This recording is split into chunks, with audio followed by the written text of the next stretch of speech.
allegiance to the flag of the United States of America and to the republic for which it stands, one nation, under God, indivisible, with liberty and justice for all.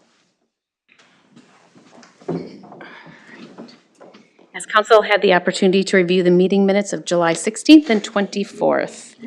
If so, I'll ask for a motion. Make a motion to accept the minutes as presented. Second. Motion from Robin, second from Rick. Those in favor may state aye. Aye. Opposed? Carried. Any changes to this evening's agenda? Hearing none, I'll ask for a motion for the set agenda. Make a motion to approve the agenda as presented. Second. Motion from Mike, second from Robin. Those in favor may state aye. Aye. Opposed? Carried. Guests in open forum. Seeing no one for guests in open forum, we'll move into committee reports. Fire Relief Association. Thank you, Mayor, Council. We met as a Fire Relief Association board on the 17th of July, went through the standard financials, discussed the calendar, talked about fundraising. We're kicking around some ideas. They're brainstorming possibly like they've had the calendar. They're thinking about transitioning away from that, possibly looking at like a golf tournament or fishing tournament or just other opportunities to fundraise. Talked about the para plan. So they have had discussions about transitioning to the para statewide plan. So they've received an analysis and they're just digesting that information as a membership. And then to finish it off, we reviewed scholarship. They give away 3 scholarships to the children of firefighters. So I think we got 5 applications. We read through those and then awarded the scholarships to 3 individuals. Okay. That wrapped up the meeting. Before you run away, they're considering discontinuing the calendar? Well, they're kicking it, they're just evaluating based on how much they spend, and I can't speak for them, but I'll just, I guess summarizing the discussion is they put a lot of time and effort and money into the calendar, and they don't get a lot of contributions through that process. So they really like the calendar, they like the concept, they get it out to the public. I had people complaining to me because they weren't getting their calendar. Right. So it may be where they're, you know, how that's formatted or different pieces, but they're just not getting, they're just trying to really strategize on, based on how much it costs, it's costing a little more between publishing the calendar, sending it out with postage, and there's just a lot of pieces that they're considering, just trying to maximize what they can get on their return. Okay. So it might be that in conjunction with some other opportunities for fundraising. Yeah, do they solicit sponsors? Yes, they do. Yeah, as part of the calendar, they get sponsors that buy ads for the calendar. Yeah, I've seen it once or twice. I don't get one for some reason. I don't know why. You're one of the ones complaining you don't get it. No, somebody was complaining to me about it. How about the Budget and Finance Committee? Budget and Finance, we met on July 18th. Some of the items we discussed arbitrage, I'm not going to describe what that is, so if you have any questions about that, you can see Mark.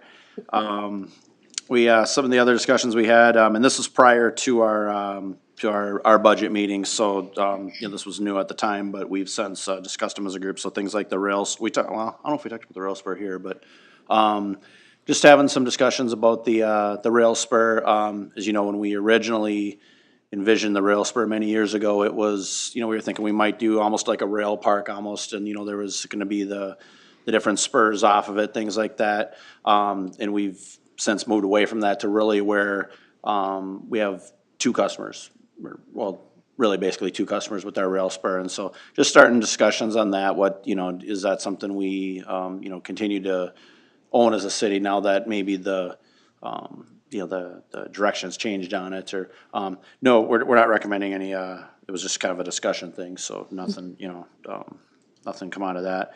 I talked a little bit about the pen test, which we did talk about at at one of our meetings, and we also talked about the transition aid, which I think we also talked about in one of our budget meetings as well.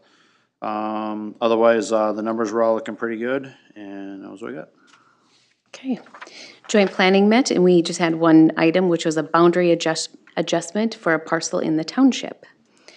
How about the Planning Commission? Planning Commission, we met on Monday, July 29th. The main item of discussion there was what we have on our agenda tonight, 8 alpha, so we will save that for then. All right, any other committee meetings? No? Okay. Board committee and consultant reports. The famous Chapter 11, commercial fence height adjustments. Mr. Sanders. Thank you, Mayor. As noted on the last one, this one was also an application, so rather than many of the ones we've seen recently are started, staff-oriented. So we received an application from Alice Stewart from Structural Buildings to amend the fence height, the maximum allowed in our commercial districts. He's seeking to place a 10-foot fence on his own property. Whenever we get a text amendment application, we have to look at how it impacts the zoning district, other and other surrounding zoning districts, which we did. The adjustment of a 10-foot from 8, currently it's 8 feet is the maximum in commercial. That also is CCOM as well, so not just C highway, but community commercial. And we looked at surrounding municipalities and others. 10-foot height for commercial is not unheard of. It's fairly common to allow that. There's one note in these commercial districts, they're not allowed to have fences in the front yard at all, like a residence. That would still remain. But adjusting to 10 feet, if you're adjacent to a residential property, it does add a little more buffer on height without feeling like it's a wall. Because that's, there's always the drawback. If you go higher and you're a residence, you may feel like you're just being shielded off. So based on that review, we reviewed the findings, the comprehensive plan, and then also the change on surrounding districts. We don't believe it would negatively impact them. So as a result, we are recommending adjusting that height to 10 feet, and this would be only for the commercial zoning districts for a maximum of 10 feet. And this would also match the Stewarts just for their property, how it would impact them. It would match what they currently have on their existing building property as well. And with that, I'll answer any questions, but seeking for a motion and a second approving ordinance 286 second series and second series summary. Are there any other commercial sites currently that have fencing? There's some that do have fencing. Some are smaller, like 5 feet, but there's none in the front yard that have any fencing in the front. There's some on the side and the rear.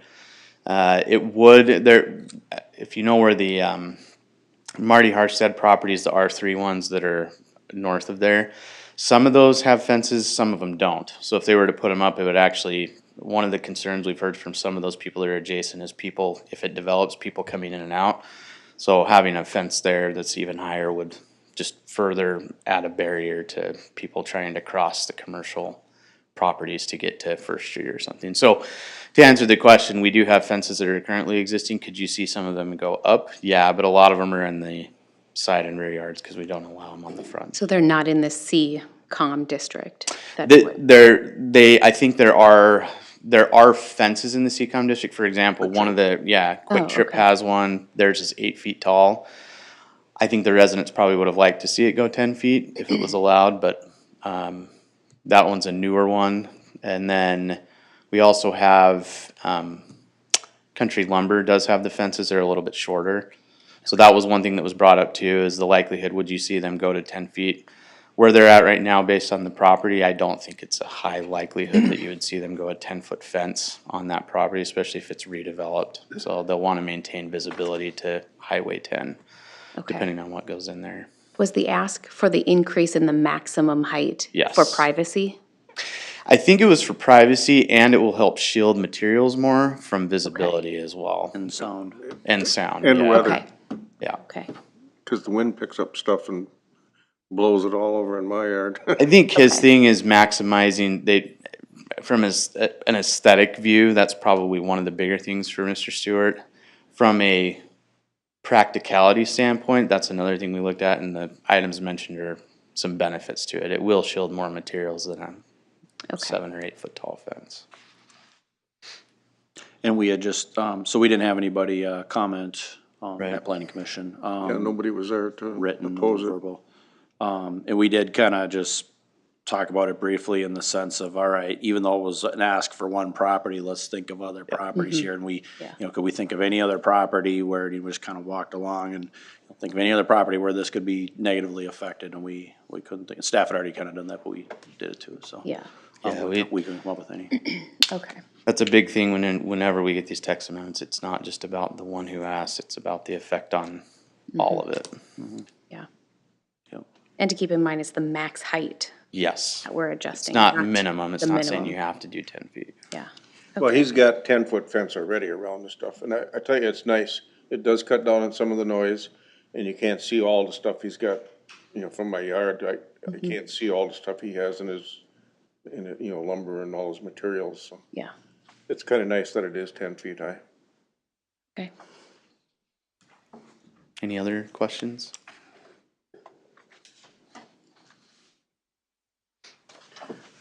I'll make a motion to approve ordinance 286, second series, amending section 11. Section 11 of chapter 11, land use regulation. I'll second.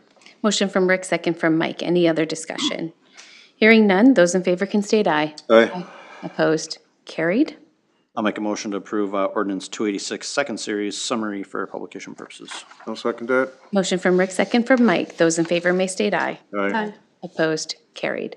Thank you. Thank you. Administrator and staff reports. Second quarter financials 2024. Mr. Ebensteiner. Thank you, Mayor, Council. Here to present the second quarter financials. We did discuss these at the July 18th Budget and Finance meeting. So the goal is just to give you a snapshot of the general fund, special revenue, some of the special revenue funds, and then the enterprise funds. So with that, the general fund, tax revenues are at 36% through June, as expected. So these flow to the city after collection by the county. We did receive the additional 15% in July, and then the remaining 50% will be received in November or December. Another item to note, interest revenue is at 126% of budget, which is very much reflective of the interest rate environment. We've had some great returns on investments so far this year, so great to see. General fund expenditures, we're at 45.66 of budget, so that's through 50% of the year. And then this does include some of the larger one-time property and casualty and workers' comp, which are paid earlier in the year, so some of those large dollar amounts. EDA fund, these revenues are also largely tied to property taxes. This one, you don't even receive that little bit in June, it all comes in July, so you do receive 50% in July, which we did receive. One revenue to note, which we've discussed in the past, that Jacob's team is working with at $150,000 of Rockefeller philanthropy grants. So that was unplanned, so shows that budget variance, but we plan on spending that grant through 2024 here. Expenditures in the EDA fund at 36.36% through midway through the year. Community Center Fund, here as well, property tax revenues. Same constraints as the general fund, so we got the first 30% and then the additional 15. And their user fees are performing well, so halfway through the year, user fees are at 56.55% through June. So this is favorable and really reflects those strong memberships which we've discussed both at council and at budget and finance. And then expenditures for the community center fund, we're at 49.47% through June, so trending right in line with expectations. Golf course fund, to note, once again, no property tax levy in the golf course this year. Revenues are at 55% of budget overall. To see the split, we're at 65% for operations and 47% for food and beverage. So really saw with opening up earlier in the year, got some good rounds in and really bumped up those revenues from operations. And then on the expenditure side, once again, we do pay some of those larger expenses earlier in the year. So property and casualty, workers' comp are paid. Those premiums are paid, I think, already in the first quarter. But we are at 48.99% of budget through June. So great to see there, and currently we're performing, we're at $238,000 of income through the second quarter. So great returns there as a revenue over expenditure. Water fund revenues are consistent with typical first and second quarter. We are slightly behind. We did have a really wet June, so that equates to a good amount of charges. So we are a little behind there, but in line with expectations.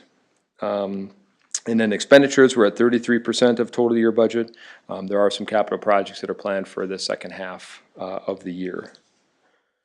And then wrapping it up, the wastewater fund, that's split between our domestic and our industrial. On the domestic side, much more consistent since a lot of that's based on winter averages. We are at 43% revenues through June.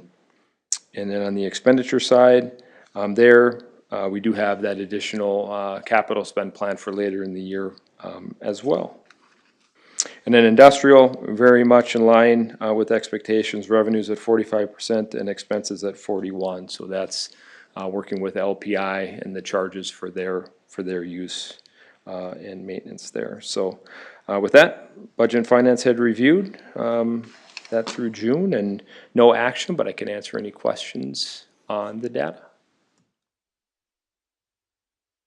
Can you explain arbitrage? Just kidding. On the spot. I could summarize it. You could. Summarize it. Enough to be dangerous. All right. Very good. Thank you. All right, thank you. Yep. Kolbinger Park Monument Plaque, Mr. Knutson. Good evening, Mayor and Council. I apologize, I didn't word this one long enough. The title wasn't there, so it didn't give me enough time to Yes. get to the podium. But in front of you tonight, staff is looking to get a monument placed at Kolbinger Park, reflecting the history of the park and the naming of the park. And as you can see in the packet there, we put a rendering of what this would look like. So Frank Kolbinger Jr., longtime resident of Becker and very instrumental in a lot of things in Becker, not only for his service to the country, but also as postmaster and business owner and stuff. So we got the idea a few years ago when I believe it was the 100 years anniversary of the Legion, I believe. Mark Kolbinger from the paper had did a article more family-based and had some of these topics on there. So I reached out to him to get his thoughts on maybe recreating that information and putting it into a monument like this. So we've done that. This is the second revised version. We did meet with Frank's two of his daughters and ran that by the family. We wanted to make sure that we were doing something that was respectful to them and that they would be supportive of, which they are. They're actually very grateful that the city would consider doing something like this. So the goal behind it was to look at our parks. We have a few named parks in the community, and to maybe bring some of this history for the new residents that are coming in that maybe don't know who's Frank Kolbinger Jr. or what is Kolbinger Park or Carl E. Johnson or Snuffy's Landing. You know, you get those questions. So this was our first attempt at maybe putting something out there that we could replicate in our other parks. So the goal would be to put a 2-foot by 3-foot bronze monument that would really be forefront when you walk into the park there. It would be mounted on the concrete. It would have a podium about like this where you could walk up to it and anybody could view it, whether you're in a wheelchair or you're walking up to it, children or adults too. So the cost of the bronze isn't cheap by any means to do this. We would look internally for staff to manufacture the frame. We'd powder coat it so it would withstand the weather pretty well. And the total of the project installed, we're looking to ask for $5,750 for the project. So with that, I'll stand for any other questions that you may have. Otherwise, we're looking for a motion to allow us to proceed. I think it's a great idea. Yeah, history upon why. Not the parks everybody were- knows Frank Kolbinger, but I did. Exactly. And so what we're trying to do is capture some of the information from descendants that are still around, or folks like yourself. You know, Snuffy's Landing, we envision more of a mural, maybe framing out one of the walls, because that's changed so many times over the years, and just telling some of those stories as well. As we've done the extensive work, I mean, the last 5 years we've done a lot of work in our parks to reestablish them or recreate them, and so we want to start telling some of the stories of the history of Becker too that made it what it is. So Yeah, I thought it was great.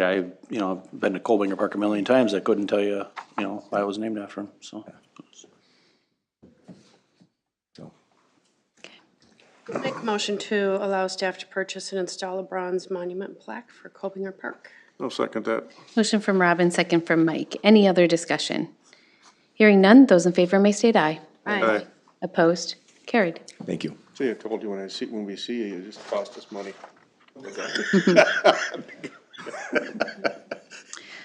Consent agenda, Ms. Mortensen.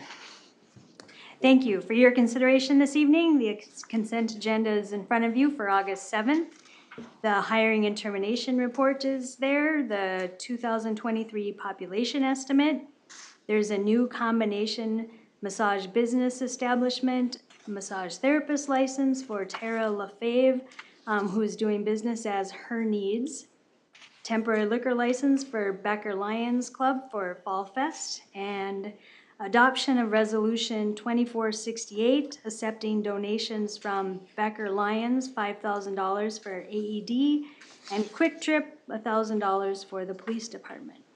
There's partial pay request number 5 for McDowell Company for 2023 BCC HVAC air handling unit. The contract amount is $503,400. The partial pay request is in the amount of $36,610.15, leaving a contract balance of $50,965.35. Another partial pay request, number 11, for R.L. Larson Construction for the 2023 Business Park Pump Station improvements. The construction contract amount is $7,702,312.32. The partial pay request is in the amount of $397,495.11, leaving a construction contract amount of $637,766.04. The last partial pay request is number 2 for OMG Midwest, doing business as Minnesota Paving and Materials for 2024 street improvements. The construction contract amount is $2,571,325.65, and the partial pay request is in the amount of $211,252.76, leaving a construction contract amount of $1,718,474.15. I will also address any questions. Make a motion to accept the consent agenda as presented. No second. Motion from Robin, second from Mike. Any other discussion? Hearing none, those in favor may state aye. Aye. Opposed? Carried. Payment of the bills. Make a motion to pay the bills? Second. Motion from Rick, second from Robin. Any discussion? Hearing none, those in favor may state aye. Aye. Opposed? Carried. Anniversary announcements for the month of August. We have a few. Josh Kua, who is our Recreation and Leisure Service Assistant Director, is celebrating 6 years with us. Troy Zwilling is our wastewater lead operator. He's celebrating 3 years with us. Within our part-time staff, we have Kristen Fowle, who is our class instructor over at the community center. She's celebrating 15 years of part-time service with us, as well as Jamie Langley, who is a lifeguard at our community center for the past 6 years. So congratulations to all of those folks. Does council have anything else for the betterment of Becker? If not, I'll ask for a motion to adjourn. I move we adjourn. Second. Motion from Mike, second from Robin. Those in favor may state aye. Aye. Opposed? We are adjourned at 5:24.